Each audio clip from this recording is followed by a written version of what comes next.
Assalamualaikum warahmatullahi wabarakatuh. Semangat pagi, ketemu lagi dengan channel GPS Coy, channel yang membagikan sedikit tentang pengalaman saya dalam merawat burung kicau. Baiklah teman-teman, yang akan saya bahas pada kesempatan kali ini yaitu murai batu habis mabung atau posisi dorong ekor kok copot ya ekor jagonya. Nah, jadi ketika selesai mabung atau pas dokor tinggal sedikit lagi bulunya copot, bulu jago ya, bulu jagonya copot. Nah, itu kenapa kan gitu ya. Jadi teman-teman harus dipahami dulu.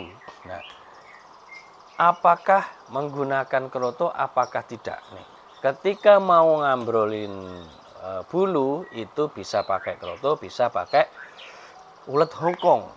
Nah, itu ya teman-teman. Tapi sebelumnya hariannya itu menggunakan keroto apa tidak? Nah, gitu ya. Nah, kalau tidak menggunakan keroto, nah ketika dorong ekor tidak perlu menggunakan keroto. Cukup menggunakan jangkrik dan cacing. Ketika dorong ekor ya, ini teman-teman. Nah, ketika dorong ekor ini sangat krusial. Nah, kecuali kalau dari awal sebelum mabung dia sudah konsumsi kroto misalnya tiap 2 hari sekali ya kan, terus mabungnya juga pakai kroto ya kan, ngambrolinya pakai kroto, dorong ekor pun pakai kroto tidak masalah gitu ya. Itu perlu diketahui oleh teman-teman sekalian gitu. Itu perlu diketahui oleh teman-teman. Nah, terus kalau misalnya hariannya jarang menggunakan kroto atau misalnya nih seminggu kenanya sekali, terus waktu mabunginya pakai ulet Hongkong, ngambrolin maksudnya ya. Nah, ketika dorong ekor ya jangan pakai kroto. Dorong ekor ini sangat krusial ya teman-teman. Karena apa? Kalau kroto ini kan bersifat panas, ya, panas. Jadi kalau tidak biasa dia ini akan apa ya? Ke zat lilinnya ini cepat kering ya teman-teman. Cepat kering berarti kan otomatis gampang copot.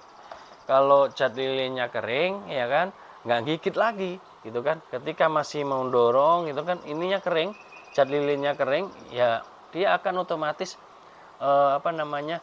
gampang copot bulunya tuh ya. Jadi itu yang perlu teman-teman ketahui gitu. Jadi kalau sebelumnya tidak menggunakan kroto, ketika dorong ekor jangan pakai kroto. Tapi ini saya kasihnya hanya sekali. Nah, sekali seminggu sekali sama aja. Berarti kan kena kroto. Nah, intinya gitu. Intinya kalau sebelumnya tidak pernah kroto ya, misalnya nggak sering kena kroto ya sebaiknya pas dorong ekor ya jangan pakai kroto ya gitu. Pakai aja cacing sudah cukup ya. Sehari satu cacing nggak masalah. Itu pun juga akan gacor juga ya. Jadi jangkrik berapa misalnya 5 pagi 5 sore ditambah cacing 1 ekor gitu ya. Itu sudah cukup teman-teman. Itu supaya aman, tidak tidak copot lagi bulu jagonya, bulu ekornya. Nah, itu biar aman gitu ya. Gitu teman-teman. Nah, setelah selesai mabung itu juga perlu diperhatikan penjemurannya. Jangan langsung kenceng. Ketika baru banget full dorong ekornya, terus jemurnya langsung kenceng 1 jam, ya itu bisa bikin copot gitu ya. Jadi bertahap. Emang sih harus bertahap, harus sabar 15 menit, ntar kalau udah biasa naik 30 menit, ntar kalau udah biasa lagi 1 jam, nah gitu. Jangan langsung pas sudah selesai mabung, udah full, langsung 1 jam, ya sudah, siap-siap copot. Gitu ya. Apalagi jemurnya rutin, 2 hari sekali atau 3 hari sekali, udah dipastikan copot. Atau diumbar, ya udah, pasti rusak.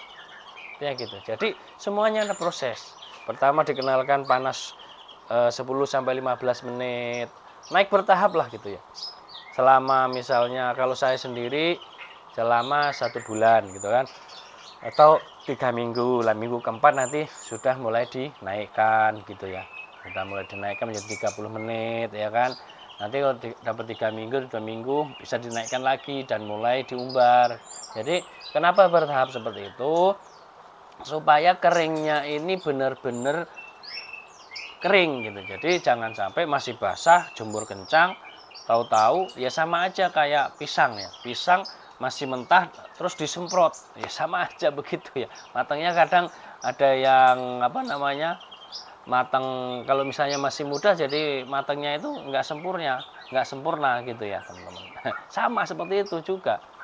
Murai batu ekornya juga gitu. Ketika dijemur langsung kencang ya sudah rusak kan kan gitu. Gitu.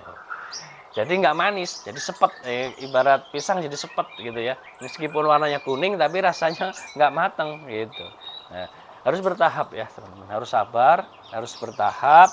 Nah ini sangat penting sekali ya, terutama buat pemula ya, karena apa, pemula itu perlu banyak tahu, perlu banyak ilmu, dan perlu banyak pengalaman. Nah, sedikit pengalaman yang saya miliki ini saya bagikan kepada teman-teman, semoga bermanfaat, semoga bisa jadi referensi, semoga bisa jadi gambaran, semoga bisa jadi apa ya, semacam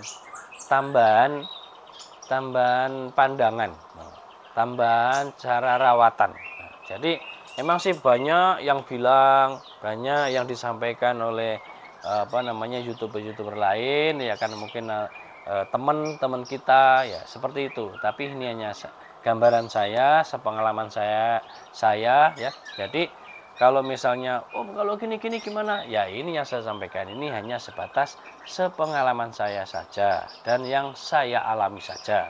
Jadi selebihnya itu saya kurang tahu. Ada isian perenjaannya nih Gundala. Mulai ngeriwik-ngeriwik teman-teman. Ini saya sandingkan dengan apa namanya, kolibri ninja. Kalau kolibri ninja ini gacor, mata. Tapi kayaknya dia ngisi juga kayaknya. Nah, jadi awalnya dia ini isiannya cililin, kenari ada, lobet ada, terus gerejaan gitu. Tapi nggak tahu ntar nih setelah selesai mabung nanti kita lihat isiannya apa yang dibawakan ya. Saya sebenarnya udah gatel pengen lombain murai batu, tapi murai batunya belum ada yang siap. Ini yang saya kadang-kadang ya ini si Gundala nanti ke depan, gitu. Karena untuk yang putra petir kemarin down kayaknya, kalau saya perhatikan dia tuh down karena sering saya lombakan ke apa, murai batu dewasa. Dia kan pastol ya, karena sering saya ini kan ke dewasa, dia kayaknya jadi apa namanya, gacornya mulai berkurang gitu teman-teman. Demikian teman-teman, itu sekilas murai batu Gundala saya. Dan itu biar nggak copot ekornya seperti apa ya, seperti itu caranya. Dan itu perlu diketahui oleh teman-teman sekalian ya, jangan sampai salah, jangan sampai terulang ya hal yang harusnya nggak dilakukan. Nah gitu teman-teman ya. Akhirnya wassalamualaikum warahmatullahi wabarakatuh. Semangat pagi.